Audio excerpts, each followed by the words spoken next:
Good evening and welcome everybody to a very special live stream event this evening. I'm going to be bringing you the story of Katie Palmer. I'm going to be joined by her husband John Palmer here in just a moment. But before we start, I want to say welcome to everybody who's watching live. For those of you that are listening, eventually or later, please know that we are here, and you can watch this video on YouTube, Facebook, and Twitter if you're listening to the recording of this, if you want to see the actual video. If you have comments, you want to show your support, show that you're here, let John know you're here. We would appreciate you just interacting with us throughout this conversation. Friendly reminder, you can find more about True Consequences at trueconsequences.com. You can find me on Facebook at True Consequences Pod, Twitter at True Consequences or True Cons Pod, and Instagram at True Consequences Pod. But this is not about True Consequences today. This is about the story of Katie Palmer. So I am going to bring up John here, and we're going to go ahead and get started. Welcome, John. How are you? Oh, I think you're muted or your headset's not working yet. Something might have happened there. Let's see. Give it another shot. Maybe unplug it and plug it back in there. You've got a lot of supporters here. Awesome. Justice for Katie Palmer. Absolutely. We're having technical difficulties, you guys. Nothing yet. Can you hear me now? There you are. Now you're okay. Here. Oh my gosh. Well, if that's the worst thing that happens, then it's going to be a complete success. Eric, I just want to say thank you. Any opportunity that either myself or my family have to discuss what we've been going through the past 10 months, we're going to graciously accept it. And sincerely, I want to say thank you. It's my pleasure. John, we talked before this, and we talked a couple days ago about this stream, and I'm committed to helping bring awareness to cases like Katie's and others, specifically focused on New Mexico. But I have no problem doing bonus episodes to help get some awareness out there and leveraging my platform. So very, very happy to do this for you. We're going to start off, before we get into our conversation, John, with just a quick video clip. Some of you that have been following this case may have already seen this, but I'm going to play it for those that have not yet seen this, and we'll intersperse some video in between all of this. But we're going to go ahead and get started with this clip real quick.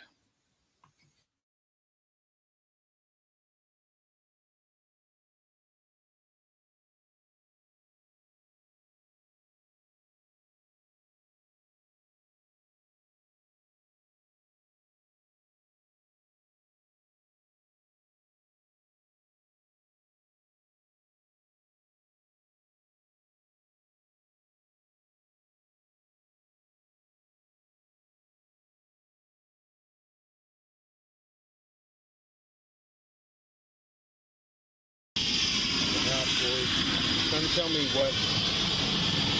Well, I was leaving the house to go get a couple of guys who were going to help me do some work today, and I was just clearing my windshield. It was real foggy. Yeah. And then I had them on high, and I just couldn't see because the glare was so bad. Yeah. Which I shouldn't have driven. Yeah, I should have waited at the house until it cleared up. What side of the road were they on that you noticed? I didn't know. I thought I hit a telephone pole. I never saw them.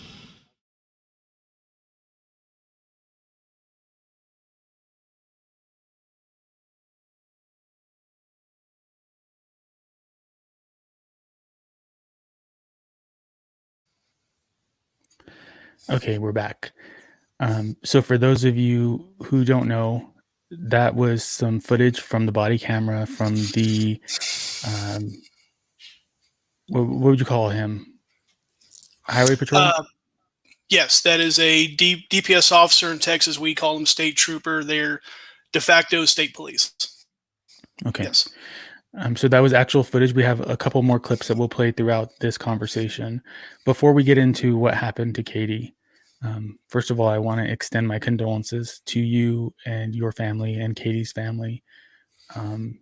It's never easy losing a loved one and not getting justice when justice is deserved. It makes it even worse. So from me to you, from another victim's family member to another victim's family member, I offer my condolences to you. My heart goes out to you and your family, and you have my prayers, and you have whatever support I can give you. So I just wanted to say that first.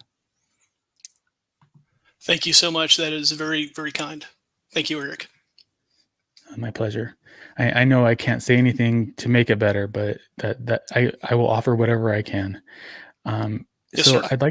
I'd like to start this conversation, John, by talking about Katie, who Katie was, what Katie meant to you and your family, and anything you want to share about her. Absolutely. That's a hard question. It's not hard because speaking about Katie, God, I wouldn't know where to stop. It's hard because having to answer a question like that, just with one simple word in that sentence, who Katie was. It's really hard speaking about her in past tense. She was an amazing person, and it's hard to eulogize your wife. But Katie was intelligent. She was a lover of nature.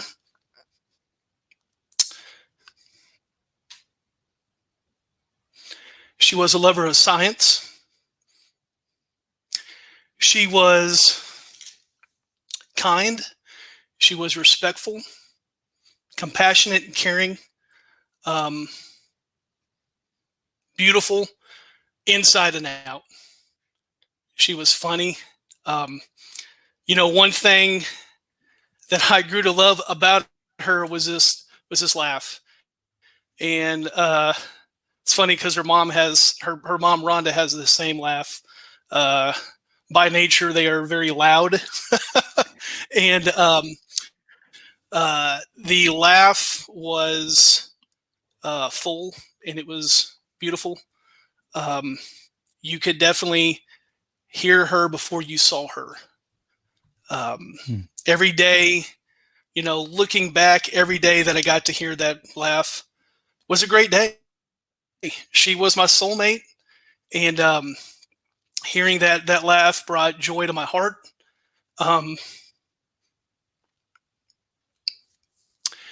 She was very family centric. She was the daughter of Tony and Rhonda. Tony lived in Oklahoma. We would go up there. He had a lot of land. He had cattle. Katie would go up there, talk with Tony about family, about things going on that he's doing up there on his land, cattle. Every time she spoke to him, he'd get this grin from ear to ear. He absolutely adored her. Anytime there was any weather, any sort of inclement weather, or a cell moving in the area, you can rest assured that Katie would be on the phone with her dad, and they would talk at length about weather. Anytime that we had a family trip that we went on with Tony, I think they got more fun out of planning the actual trip than going on the trip itself. Katie's mom, Rhonda, I don't think, in fact, I know there wasn't a day that went by that both of them didn't talk. And hard pressed to tell you that 2 days went by that they weren't around each other. Rhonda was Katie's best friend. They did everything together, whether it was go out to eat, go run around, go walking, or just enjoy each other's company. Katie adored her mother. Katie adored our kids, of course, as any mother would. Bella had the same relationship with Katie that Katie had with her mom. And as a father and a husband, seeing 3 generations together all the time was beautiful. Bella had a great role model with Katie, continues to have one with Rhonda. And as a husband and a father, I'm blessed to have married such a wonderful woman. My son takes after Katie. He's a very caring kid. He loves nature, loves science. He has a big heart, like his mom. We both, as far as and everybody else in our family, have a hole in it because of what was taken from us. But this community, our family, and our friends have been extremely supportive, and I'm just so thankful for that. Katie was a teacher at Scott Middle School. She taught science. She brought a STEM program into Scott Middle School. She created a robotics club. She took students to robotics competitions in the Metroplex. And for those that are in New Mexico, the Metroplex is what we call the Dallas-Fort Worth area. I went on a trip with her and 16 other students to California. And it was STEM-based. We started in Northern California and worked our way down to Southern California. We went to the tar pits. We went to the Griffith Observatory. We got to tour Google. And I think she had more fun than all of the kids combined. She loved those kids. She treated those kids as her own. One thing that really stuck out with me when she was teaching, she had a couple boys in her class played soccer, asked her to come to a game. And so she took me and the kids to go see this game. And it was a middle school soccer game. And Eric, it was 45 degrees outside and raining. And I didn't have a kid playing in the game. So that every 5 minutes, I was like, hey, can we go ahead and go? And she said no. She kept on telling me no. And said, I've got to be here. These kids asked me to come, and they didn't have anybody there that was going to be watching them. And so she said, I've got to be there for them. And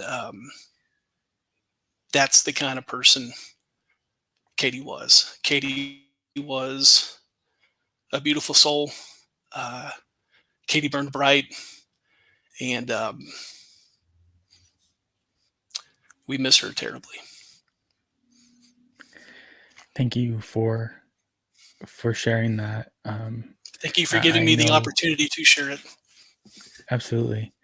I know it's not easy to go through that, but I feel that it's very important for people who did not know Katie to understand how important she was and how loved she was by the people in her life.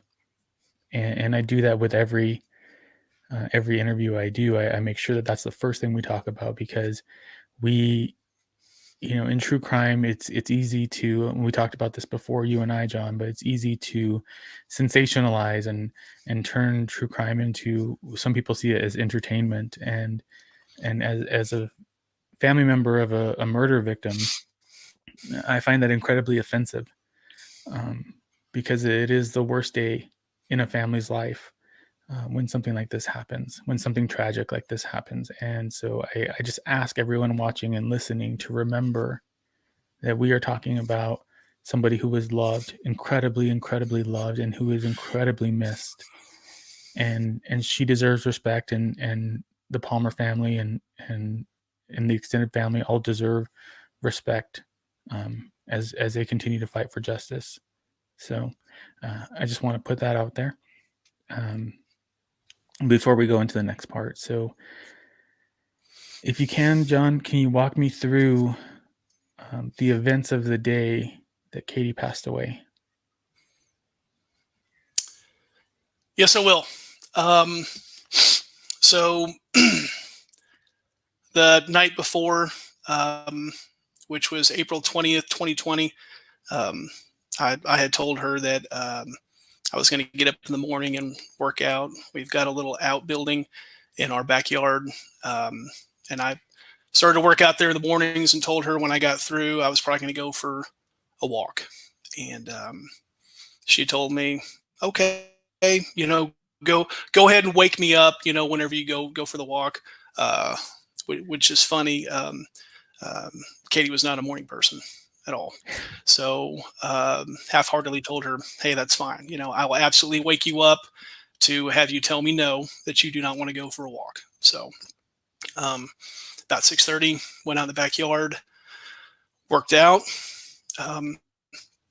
sent her a text roughly about 7:10, asked her if she wanted to go walking, and didn't get a reply. Thought to myself, okay, well, she's still asleep. I walked into the house,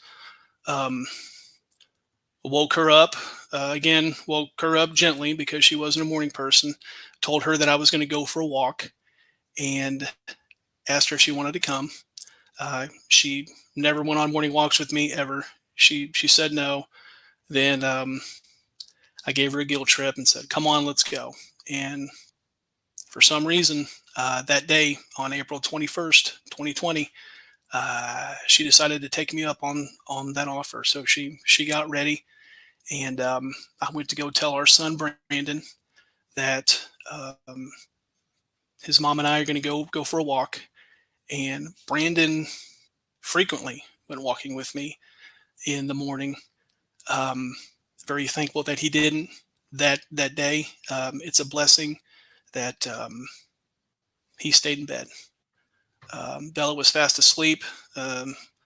We let her sleep as long as Brandon knew we were gone. We were just walking down our road. So we left roughly about 7:30. Street we live on is Glenwood Drive. It runs east to west. We started walking, and we headed west on Glenwood Drive. There are two houses between us and a golf course. Normally, we would go walk on that golf course. That day, there seemed to be some dew on the ground. Katie was teaching kids through distance learning due to COVID. I don't believe at that time she had to sign on until 9:30 or 10. So she said she didn't want to walk through the golf course because she didn't want to get, her ankles wet, legs wet, and then go lay back down.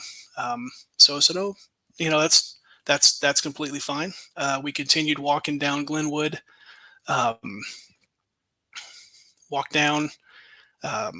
She told me that I believe the day before there were some killdeer, which are birds that nest on the ground. Birds that she studied in ornithology class at Austin College, which is a college that we met at, which is one town south of where we now live in Denison. It's located in Sherman, Texas, and she loved killdeer, and so we walked down the road again, heading west. There's a depression in the road, and then it comes back up. There's a housing subdivision called Fairway Estates. There's a couple undeveloped lots, and that's where the killdeer were nesting. And we looked and couldn't see any. We could see all those undeveloped lots. There were no killdeer nesting on the ground that we could see. So we turned around and started to walk back. So we were headed east on Glenwood Drive on the north side of the road, facing any oncoming traffic. We got approximately a quarter mile from where we turned around, and the last thing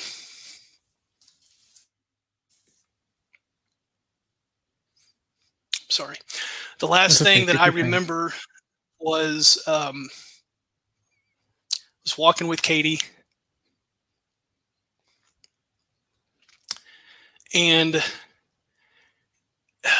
she looked over I remember her looking over her left shoulder and saying something to me with a like a like a smirk. That's when we got hit. Um, I remember being thrown. I don't.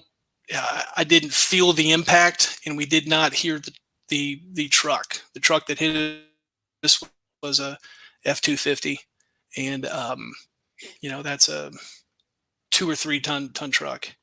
It hit us. I'm flying through the air. I can see out of my right eye the truck, and it seemed like we were going about at the same speed. I hit the ground, rolled, came to it. I never lost consciousness at all. I remember just being on the ground. I remember the smell of grass. Tried to get up. I could only get to my hands and knees. It felt like somebody had a ratchet strap around my middle section, around my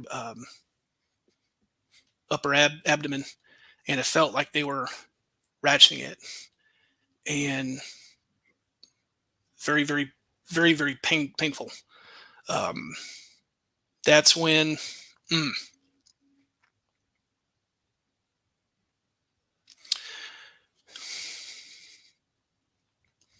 It's okay.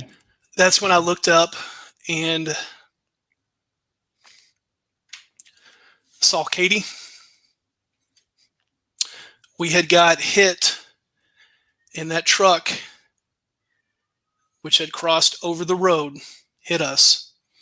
An expert would later tell the district attorney's office that truck hit us and projected us 70 feet. It hit us so hard it knocked us both out of our shoes. When I looked up and I got to my hands and knees, I saw Katie. She had tilted up. She had propped herself up on her left side, and she was looking in my direction, but she was looking almost past me. And she let out, you can still hear it. It was a horrible moan.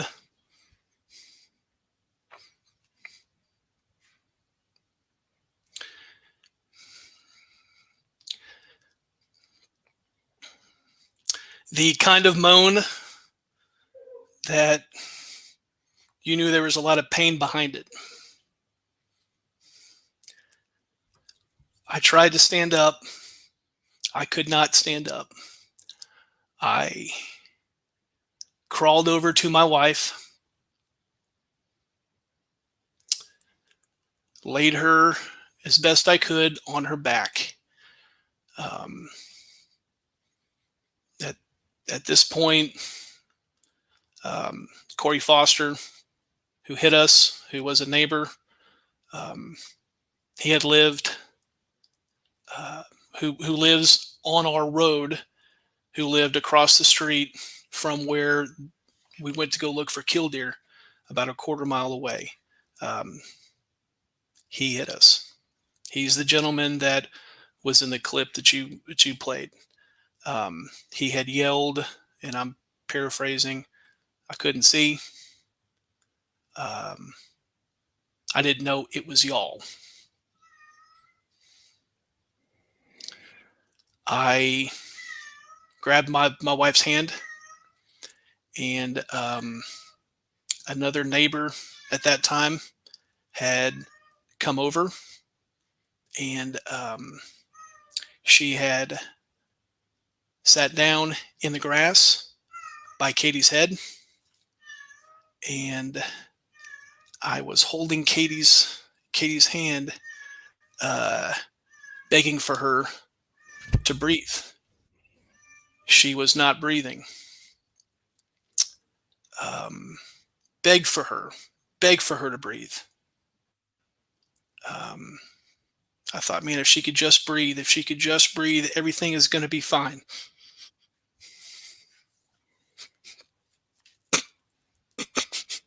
Take your time. It's okay.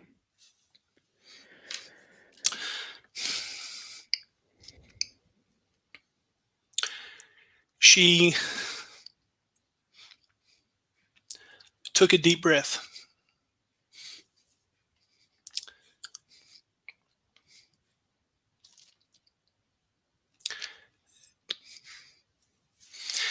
And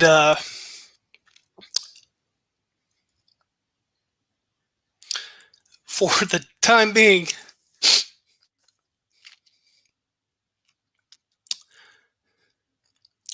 for that 5 or 10 seconds, I thought it's going to be okay. She is breathing. Thank God she's breathing. And then that's when I noticed that she wasn't blinking, and her eyes were fixed. They were staring straight up at the sky, and she was taking shallow breaths, probably every 10 to 15 seconds. And I reached up as best I could, tried to get her to blink her eyes, anything, just begging her to stay with us, just to stay with us.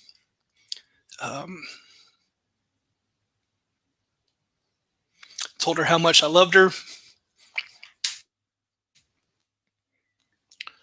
Told her how much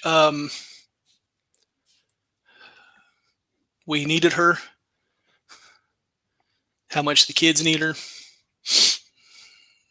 that everything's going to be fine. I kept telling her this, as well as myself. Our neighbor that was seated at Katie's head was a calming voice, and I never looked up once to. I had never met her before. Never once looked up to see her face. I would end up meeting her months later, and never recognized her because I was so fixed on Katie. Was yelling for somebody to call for the police. Cory Foster had come up to me when I was laying next to my dying or dead wife, and tried to give me my cell phone that was practically bent in half so I could make a phone call. Came back, tried to offer me a bottle of water. I think before then he had made the 911 call. We waited. I remember hearing those sirens and just thinking, man, they're going to get here. She's going to be fine. And I seemed like an eternity, but I know those guys got there just as fast as they could. The paramedics, firefighters that showed up, gave immediate attention to Katie.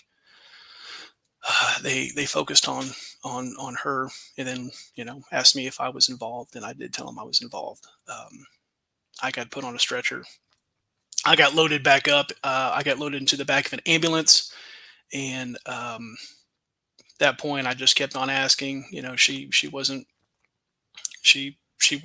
blinking. They told me she's going to be taken to a facility that's going to take care of her. They started working on me while I was in the back of an ambulance. It's the first time that I met the DPS officer, Tarif Al-Khatib, that was in charge of this investigation. He asked me about Cory. He asked me what happened. I told him exactly where we were on the road. We were walking, again, on the north side of the road, headed east, facing traffic. We got hit from behind. He knocked our shoes off. He was going way too fast. I got taken to the ICU at Texoma Medical Center, which is a local hospital here. My wife was care flighted to a trauma center in Plano, Texas. And Cory Foster, at the end of the day, was given a ride home by DPS. I was taken to the hospital. My wife was care flighted, never to return to our house. And at the end of the day, Cory Foster was given a ride home by DPS.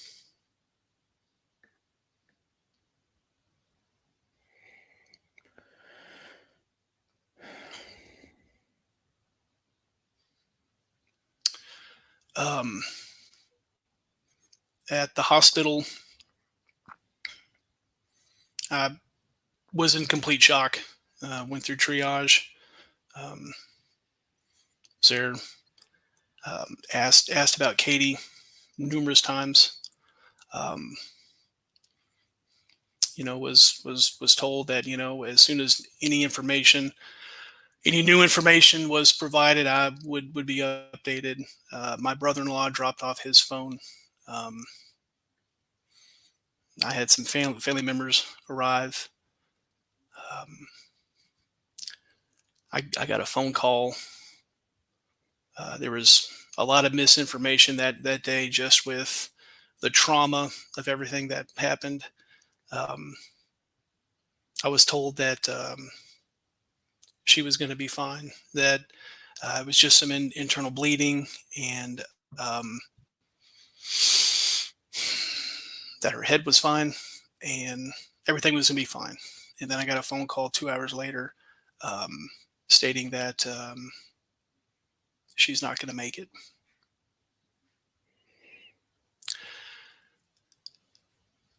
My family took my kids down to see their mom, to see her body. She was on machines. We had decided that she was going to donate her organs. We had a company reach out to us. My wife checked that donor box. Again, very thoughtful, very caring person. She checked that box. They had reached out to Katie's mom and asked if we would honor that. After speaking with Rhonda, absolutely, that's what Katie would have wanted. Like I said before, she was very compassionate and caring, all the way up until the end. She donated her heart, lungs, liver, and kidneys, and she saved lives. Our absolute worst day was somebody's best day, was some family's best day. That was the last, that was her last act. And how fitting for such a beautiful soul to leave this world and help others. My kids visited her in the hospital. Being a father, being a parent, it was hard to not be there with my children in their time of need. That was difficult, but they had a loving with them, and they still do. They eventually came to visit me in the hospital, and that was very hard. What do you say to two children that just lost their mother? There is nothing. There's no words that could fill the void uh, left by this tragic incident. I got to tell them that I love them, that their mom loved them, and they knew that. There wasn't a day that went by that Katie didn't tell both of our children how much she loved and adored them. Katie told me that her most important job and her favorite job was being a mom. The kids left. Everybody left. Somehow I went to sleep, and I got a call at 1 a.m. the following morning, and they did confirm that Katie was brain dead.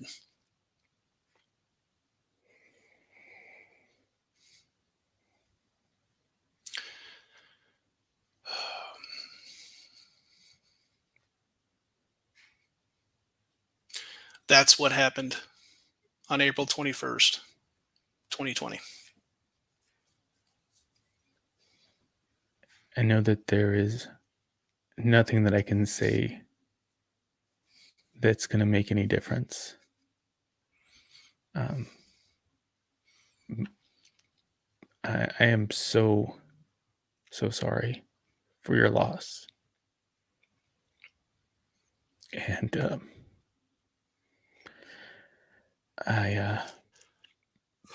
I just want to thank you for your courage and your willingness to share your story. I don't know if you saw any of the comments, but a lot of people are behind you and sending their love to you and your family. It's senseless what happened that day. And I know nothing is going to make it better, but I think that the starting point I'm not sure, but I feel like you probably agree is to get that day in court and to have justice for Katie. Go ahead. No, and I mean that's what we want. We want accountability. Eric, Cory Foster needs to be held accountable for what he did that day. I know that you haven't gone into details, and I know there's other clips that you probably want to play, but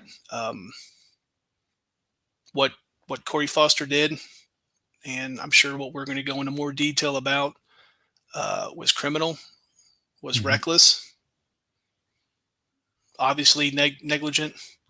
He needs to be held accountable. Absolutely. DPS for what they didn't do that day, they need to be held accountable. This case needs to be tried in open court, not handled behind closed doors. Yeah. A crime was committed and the beautiful life was taken, never to return. Yeah. Absolutely needs to be some sort of justice here. So I'm going to play a couple more clips here, and then we'll go into the details of what happened, and why and why justice is not here yet. So let's get this pulled up here real quick.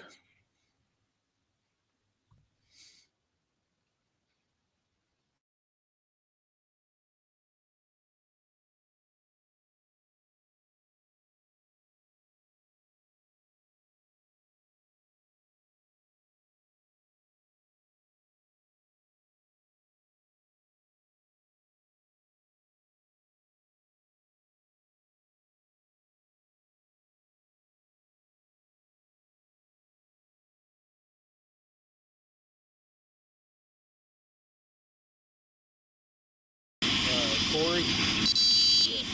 How much did you have to drink? Nothing. Last night. Oh. I can smell alcohol coming. Oh yeah, I mean I had a couple of whiskeys last night, but about 6 o'clock. 7 o'clock? 7 o'clock? Yeah. That was the latest you had them? I mean, I went to bed early. Okay. So you had how many yesterday? I mean, honestly, I don't know. Well, I'm smelling it pretty strong coming from your breath today is why I'm asking how late did you stop? How late did you have your last one? It was 7 o'clock probably. 7? Mm-hmm. Okay. And if you had to guess how many you maybe had, how many would that be? I mean, over the course of the day, probably 4 or 5. Okay. Over the entire day yesterday? Yeah. Okay. Okay. So when did you say you quit drinking, Cory? 8 or 9 o'clock, okay. I guess. 7? I don't know. You must have drank a lot last night, though, because it's still going up from there. You're under the limit, but to still have that in your system that many hours later, okay? Yeah.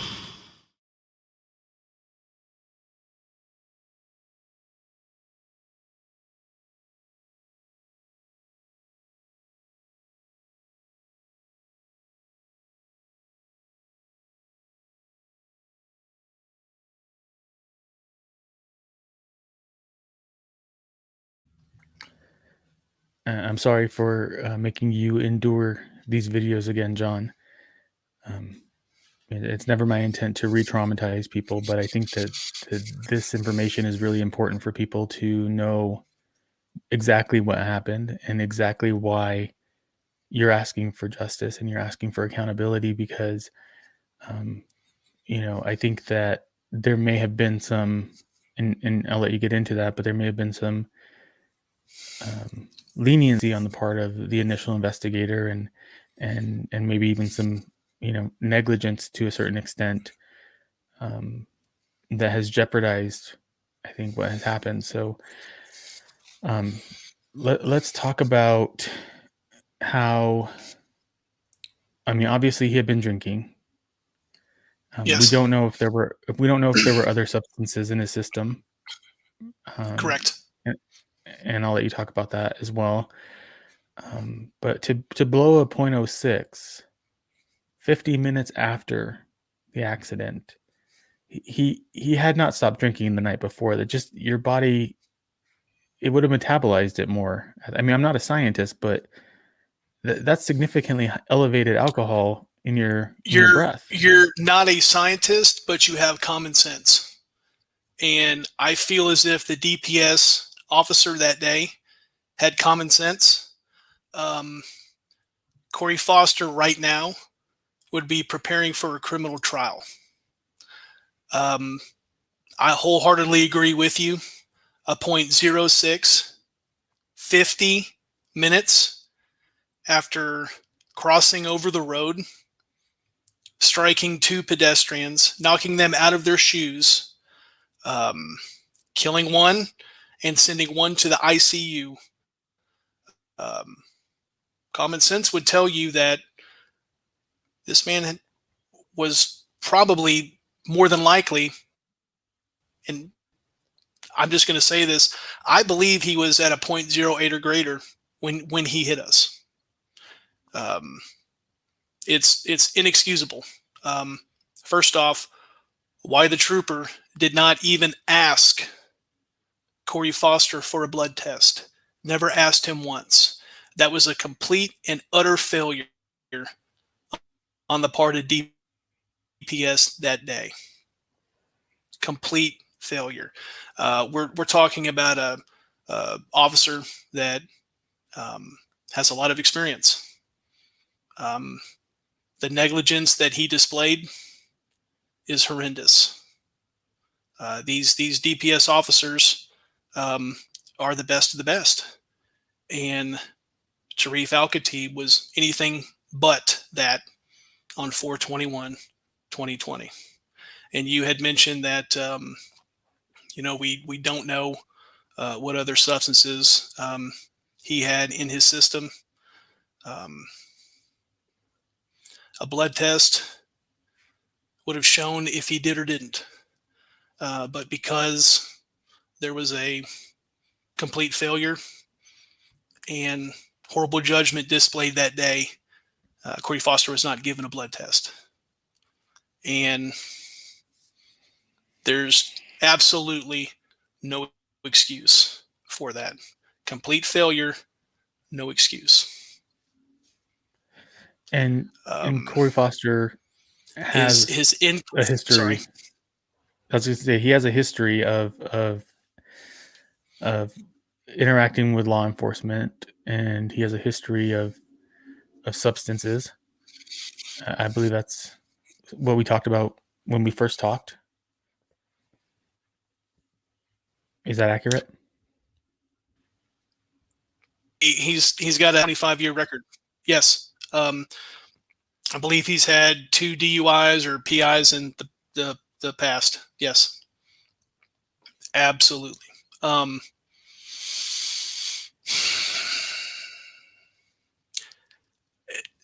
Everything about that day was inconsistent from the beginning.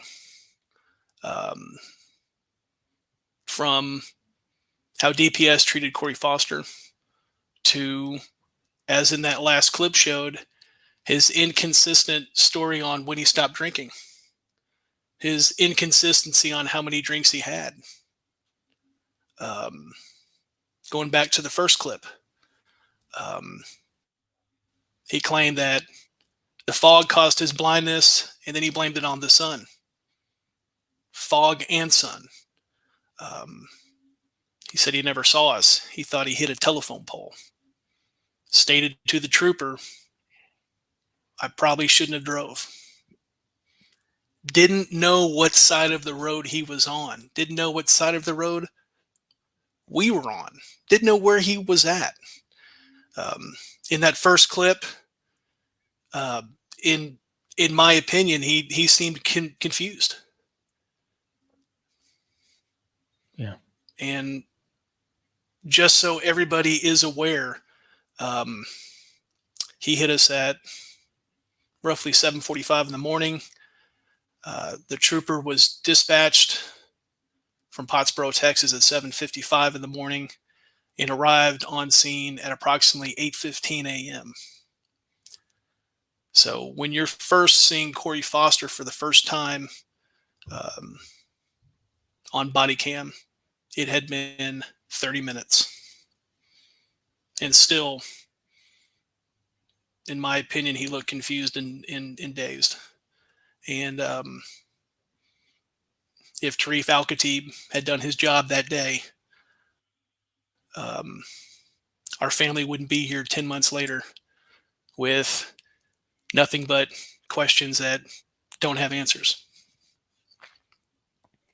So Cory was administered a field sobriety test, which he passed, allegedly. But I mean, if you're at a .06 and you're used to drinking, I wouldn't see it as a difficult stretch to believe that somebody could pass. But I think there probably is some concern about that test in particular. And then again, like you highlighted, the fact that there was no blood test administered, which is a huge oversight. And then I think you talked about the fact that the scene was never secured. Wasn't marked off as a crime scene. Is that correct? You are 100% correct. So just to, again, go back, no blood test, not even a blood test requested. In addition, the DPS officer never asked Cory Foster if he was on his cell phone. Never asked if this was a case of distracted driving. Never asked to see his cell phone. The officer didn't ask any of the first responders what Foster had been up to for the 30 minutes prior to him arriving on scene. There were, again, at least 2 neighbors of mine that were on site. The trooper never talked to them at all. One was the woman that I discussed that sat right next to Katie the entire time I was laying next to Katie. Never once talk to her. We had a neighbor that was across the street that had actually heard the truck hit Katie and I. He looked out of his window in his kitchen, and from 150 feet away, identified Cory and his truck through that really dense fog that Cory said was present when he hit us. Next to Katie, said she identified Cory and his truck from hundreds of feet away. DPS never talked to these people. You look on body cam footage, and both neighbors, very, very active. Very active. Both can be seen on body cam talking to other DPS officers. There was never any narrative on what these officers observed that day, as far as speaking with both of the neighbors. Nothing from first responders. Nothing. You're correct. Tarif Al-Khatib did not mark the scene. As a DPS officer arriving to an incident like this, I believe you would be there to gather information. You would want to mark where Katie's body was. You would want to mark where Cory Foster stopped his truck. You might want to talk to the neighbor across the street who was there the entire time to see what he witnessed. You might have spoke to the neighbor that was with Katie and I prior to me being put into an ambulance and Katie being airlifted. You might want to ask her what she saw. Didn't mark where our shoes were. Sorry. I'm sorry, I didn't mean to cut you off there. But somebody had mentioned in the chat that they believe that the DPS officer was friends with Cory. Can you speak to that? It's okay if you don't want to. That is what I've been told. Okay. That's what I've been told.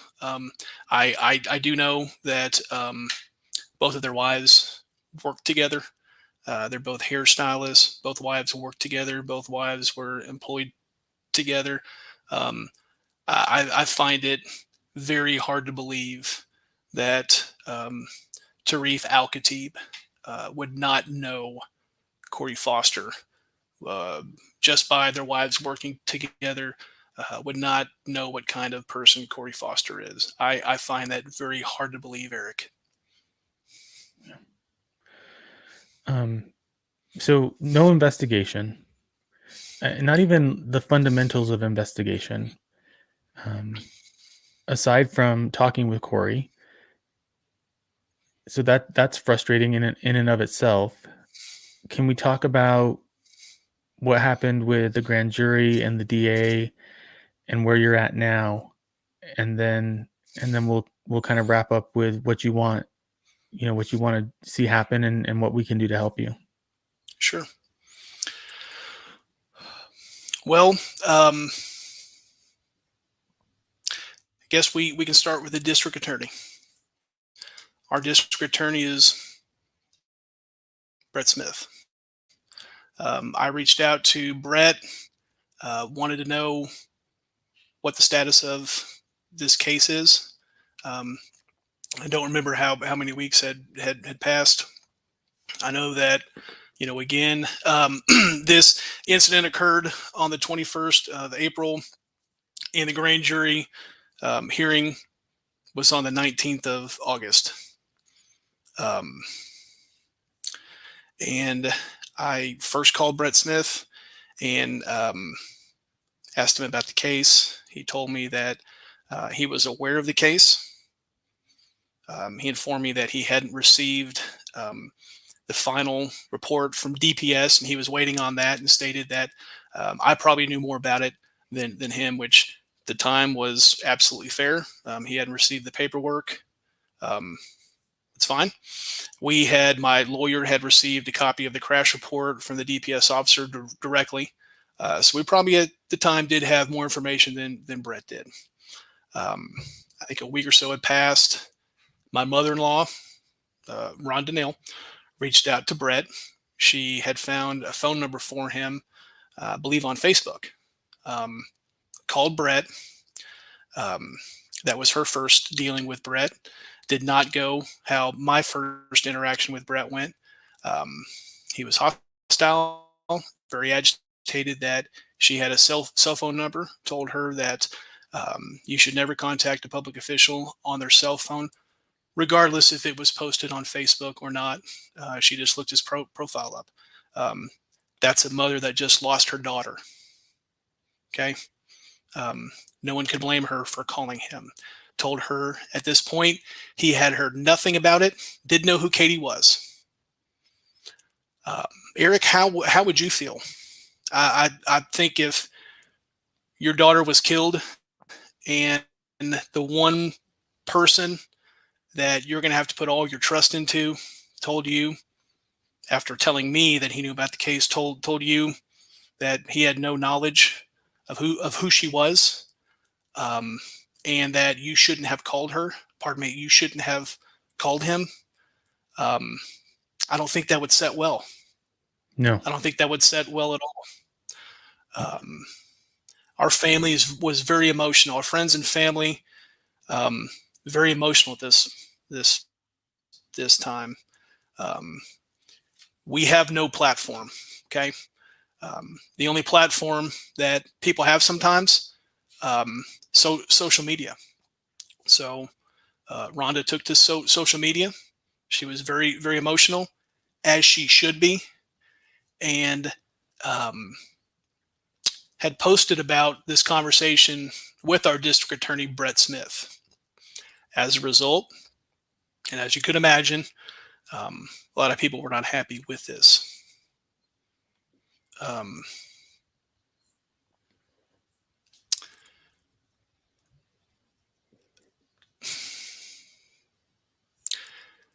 The DA's office was flooded with calls.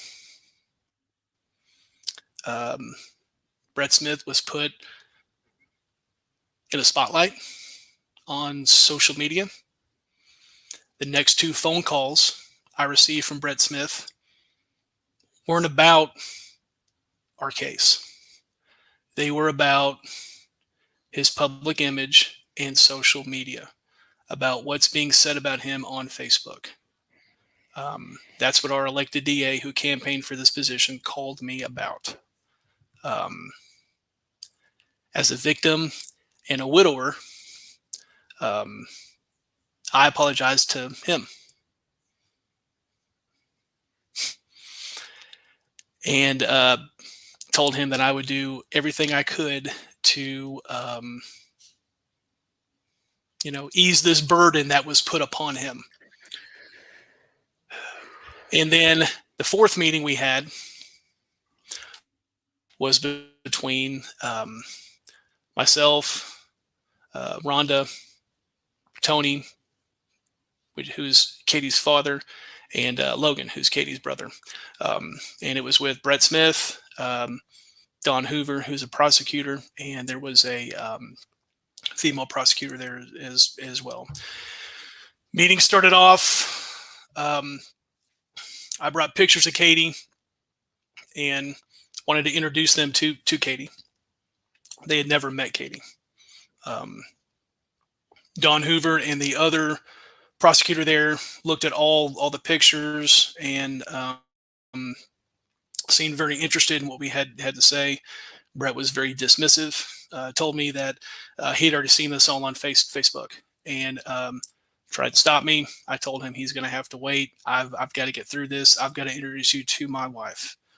At which point, when I was through for the third time, Brett brought up social media, directly addressed Rhonda, was very dismissive to Rhonda, would not let her, for some point of time, get a word in edgewise. And that was very disheartening again, as you could imagine. When he wanted the conversation to end about social media, Eric, his response to us was for us to call off our jihad. Those were the words from the district attorney of Grayson County, Brett Smith: call off your jihad. He let out a laugh, and that fell dead in the room. I posted this on social media before. I don't know if it was him trying to make a joke, but he failed miserably at that. We listened to Brett. We listened to the other two prosecutors in the room who were, and as I've stated before, the epitome of professionalism. They listened to us. They answered our questions. We left the meeting and we felt like we had a shot at justice based off the other two prosecutors there. Next, I had meetings with Kerry Ashmore. Ashmore was the first. He's the first assistant district attorney of Grayson County. We met a couple times. He told me how he thought this was going to be difficult to prove that Cory Foster was reckless. He thought that he was going to have a hard time proving he was reckless. And Eric, I just want to bring up the facts that Cory Foster, as per the report, said he couldn't see as soon as he left his driveway. There's a clip on Facebook that I've recorded and that I've shown. He lives a quarter mile away from where he hit us, and driving 35 miles an hour, it took 38 seconds. Cory Foster drove blind for 38 seconds. He crossed over the road, hit two pedestrians, threw us 70 feet, killed my wife, put me in the ICU. 50 minutes later, blew a .06. How is that not reckless? That is the definition of reckless. But Kerry Ashmore said he'd have a hard time proving that. I would vehemently disagree with him. He was reluctant to bring up alcohol at all as being a factor because Foster was administered a PBT, portable breathalyzer test, and blew a .06, again, 50 minutes later. The DPS report states that alcohol may or may not have been a contributing factor. So alcohol was not ruled out at all. But Ashmore decided not to bring that up as per what he told me. In addition, the DA's office would present the charge of criminally negligent homicide against Cory Foster. Nothing was ever presented for what Cory Foster did to me. Never. I was hit by his truck. I was thrown 70 feet. I was much more fortunate than Katie.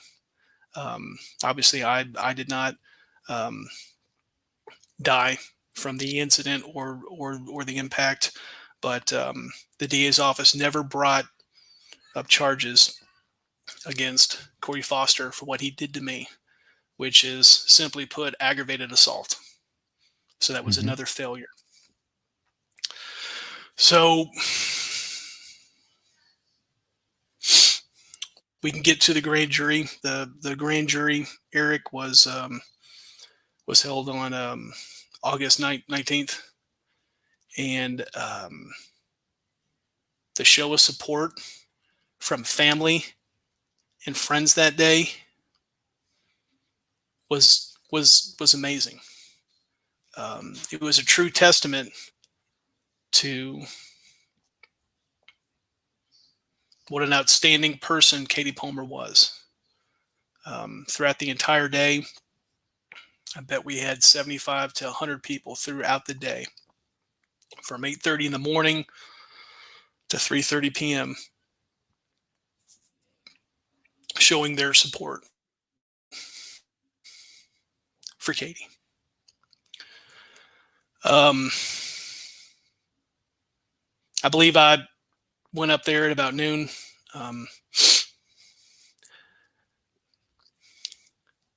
Carrie Ashmore went in there. Carrie Ashmore presented to the grand jury. I was told prior to the grand jury's decision, because Carrie Ashmore sat next to me for about 10, 15 minutes and told me what he had said to him. They had presented criminally negligent homicide and manslaughter charges. Carrie told me he went into some appellate cases where these counts were overturned, I believe is what he told me, which at the time stunned me. That to me seems like what a defense attorney would do if given the chance to speak in front of a grand jury. He would tell me that he asked the consultant who recreated the scene. By the way, DPS did not recreate the accident. They're experts at this. They did not recreate the accident at all. That is mind-blowing to me. So you didn't mark the scene, and you didn't recreate the accident. The county got an expert in to recreate the scene. They had to recreate the scene, and this is another failure on DPS's part.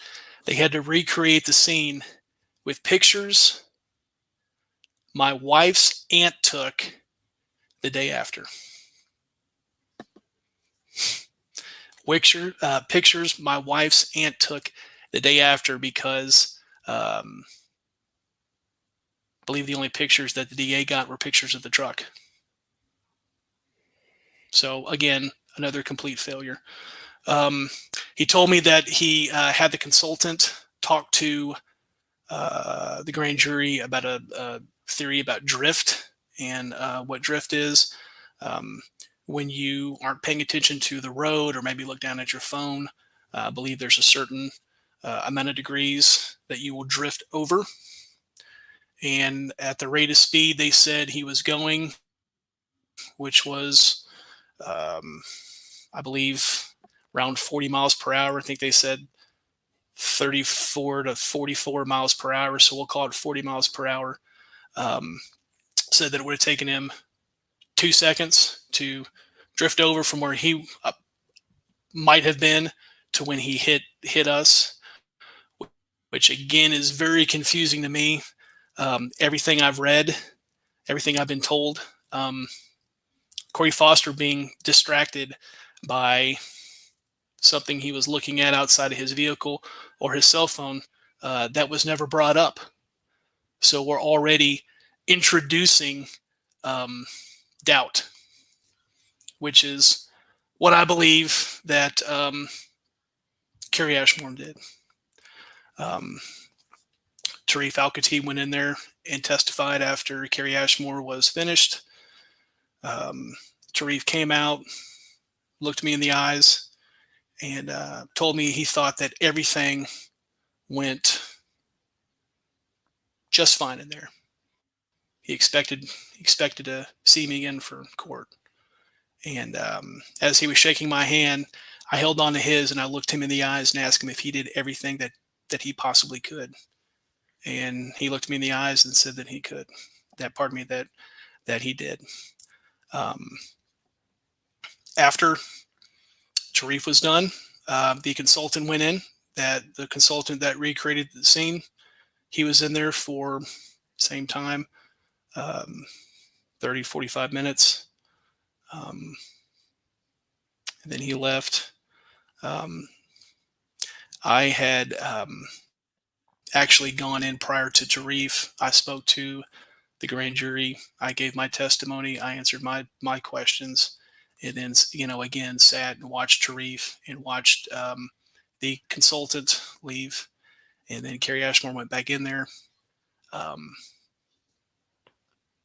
came out, and I believe the grand jury deliberated for 30, 45 minutes. Eric, it's a real hollow and helpless feeling, not knowing what's being discussed behind closed doors. Mm-hmm. Knowing that justice for your wife, justice for your family, and just justice is waiting. The grand jurors filed out. Carrie Ashmore came up to me. My brother-in-law Logan was sitting next to me on the bench and came up to me, shaking his head, and said they no-billed it. Told me he was sorry. He sat next to me. Said that he felt like he let me down, which he did. Mm-hmm. And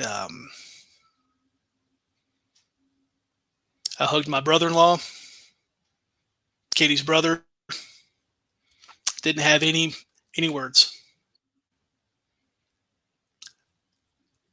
We walked downstairs to the people that were out there.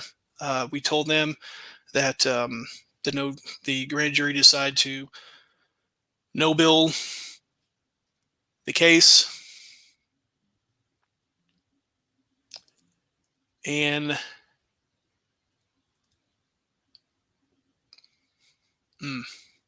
6 months later after that grand jury hearing, Eric, we're still fighting it. I was told by Carrie that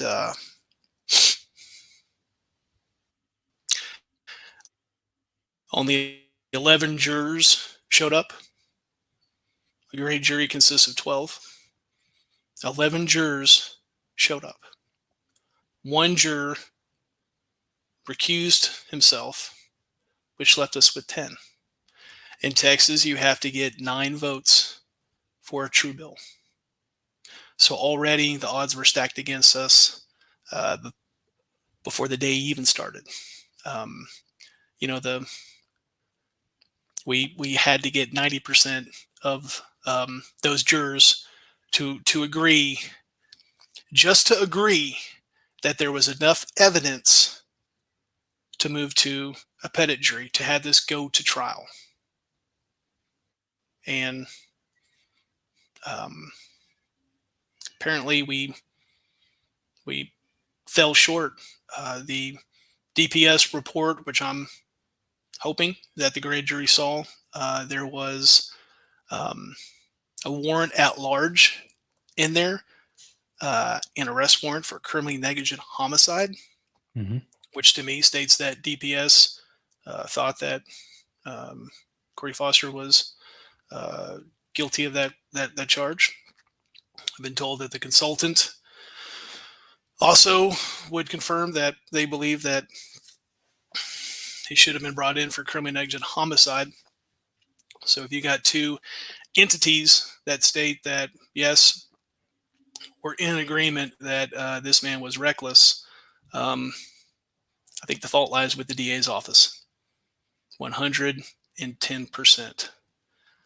There's an old saying that I believe it goes that the DA could get grand jury to indict a ham sandwich if they wanted to. It's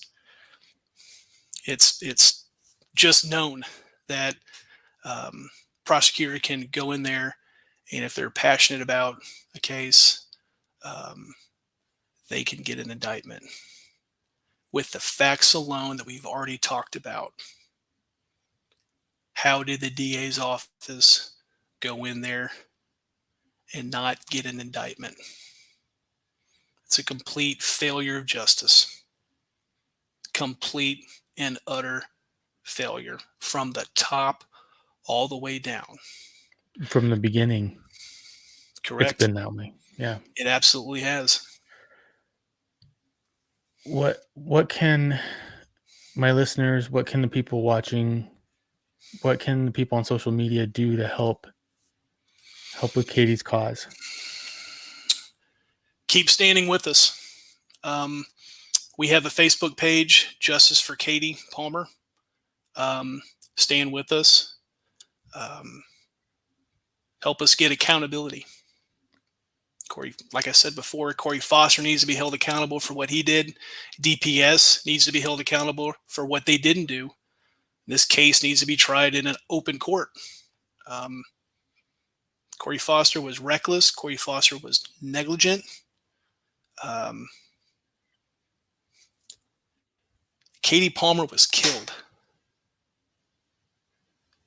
Cory Foster didn't even get a citation for what occurred. How is that justice? How is that justice at all? It's not. It's not.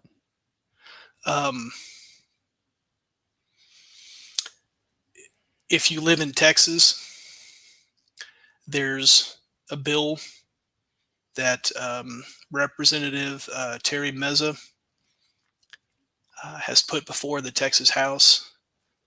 It's House Bill 1287. It's called Colton's Law.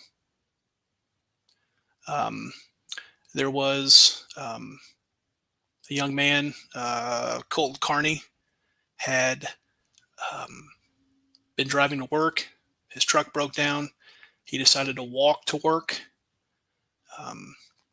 He was hit by a driver and killed. The police never got a blood test, and their reason behind not getting a blood test was that the officer stated that, well, it's 8 o'clock in the morning. No one drinks in the morning. This bill, if passed into law, will require that any motorist that hits a pedestrian and either causes serious bodily injury or death, that motorist will be required to get a blood test and screen for drugs and alcohol. And I really feel for Michelle Carney, that's Colton's mom, who has been campaigning for this and got the support of Representative Meza, and she's pushing hard for this. So for those of you in Texas, House Bill 1287 is important. This bill needs to become a law. If you know who your representative is, call them. If you don't know, find out who it is, call them. I just want everybody to remember that this could have been your wife, your mother, your daughter, your sister, your cousin, or your friend. Your kids would be your kids could be without their mom. You could be without your spouse. What happened on April 21st, 2020 was tragic, but it was no accident. Choices were made. Lives were forever changed.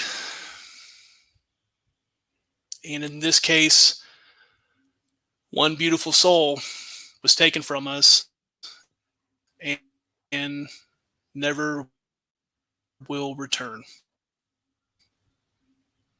Please keep standing with us. All we want is justice.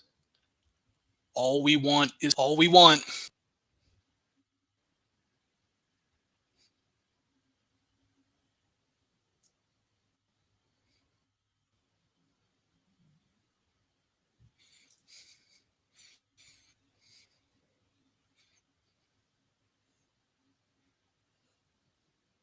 That's all we want. Yeah. If you can, please help. Please, if you are in Texas, call your representative in support of this bill. Join the Justice for Katie Palmer Facebook page. There's also a Twitter page and an Instagram page that you can join and follow as well. I'm gonna wrap this up by playing those last 2 clips. Before I do, is there anything else that you want to say, John?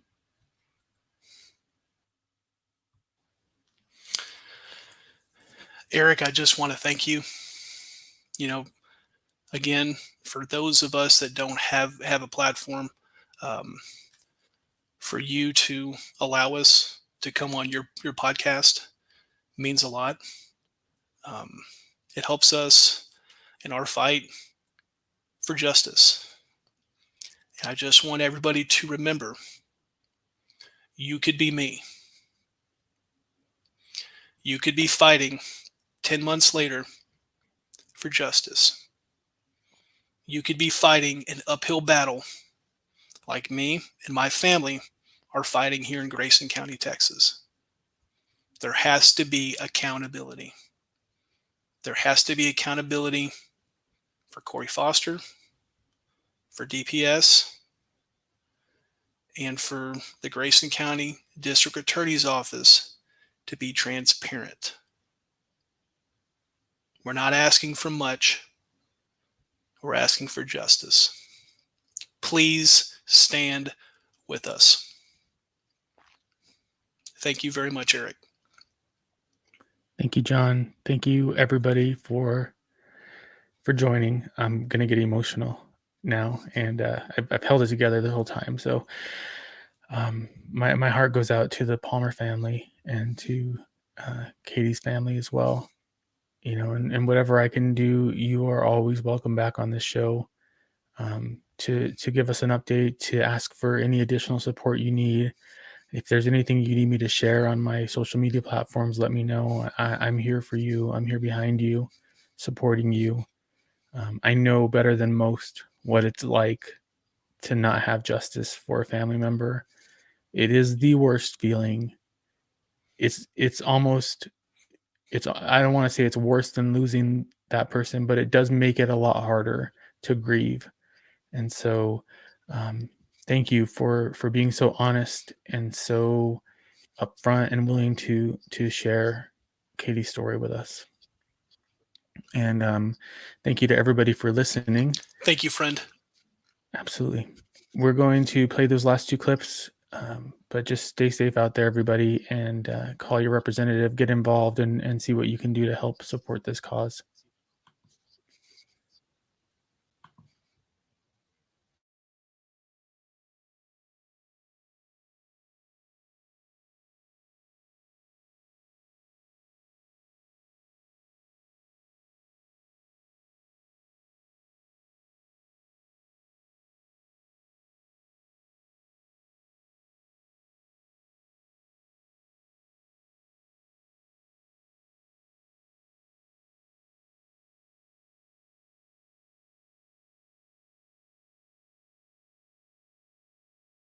He said we were facing traffic, walking east, and he come up from behind them.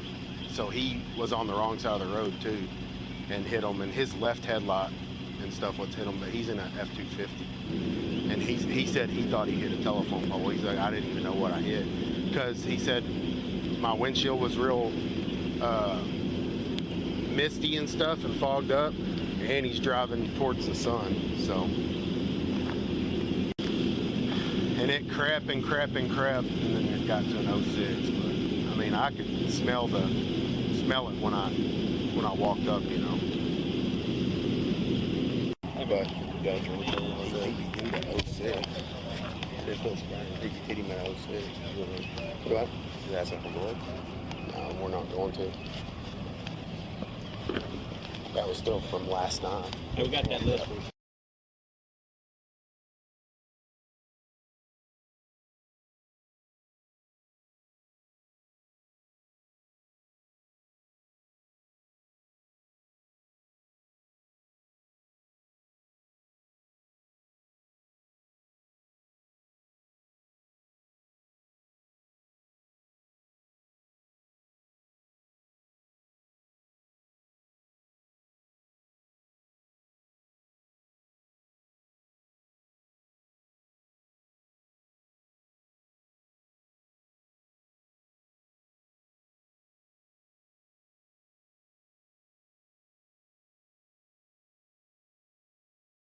But I mean, he flat out says, he goes, I couldn't see, which when I leave my house, I drive directly to the east, and it was prior to this crash happened, or after. And yeah, I couldn't even see the road because I couldn't get the fog off my windshield, and then the sun, driving into the sun, you know, I mean, I get it, he was blind, but I mean, he's on the wrong side of the road too, you know.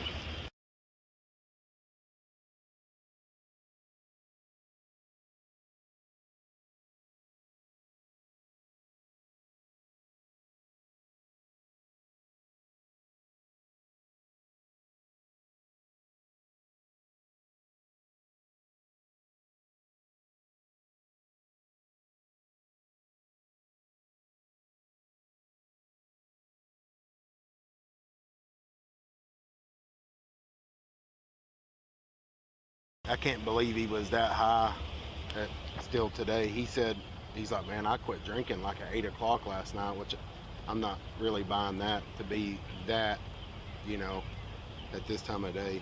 But, oh yeah.